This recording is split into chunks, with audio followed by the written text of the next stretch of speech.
Today, we will go over a simple but frequently asked question of this channel. How do we stay underwater? If you're new here and you like swimming, consider subscribing to this channel, where every Friday we bring you a new swimming video. There are two ways of staying underwater that we know of. The first one is simple. We blow bubbles. That's it. When you have less air in your lungs, you're more dense and thus you sink. How do we hold our breath without oxygen? Well, we do it for short periods of time. But it does feel weird to not have oxygen in your lungs and still have to hold your breath. So please be careful and don't push your limits too much.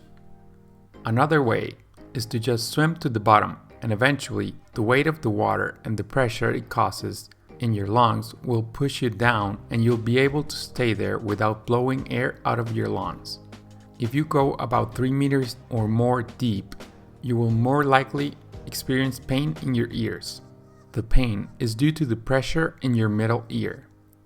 To get rid of the pain, hold your nose and push air gently without opening your mouth. Then, you will hear a beep sound in your ears as if air was coming out of your ears. What is actually happening is that you are putting air from your mouth up to your middle ear. This is called Equalize. You'll stop feeling pain after this. Free diving is a whole different sport. It is often considered dangerous, especially if you don't know what you're doing. If you want to learn more about this sport, I recommend checking out a channel on YouTube called Adam Freediver. He has cool tutorials and explanations.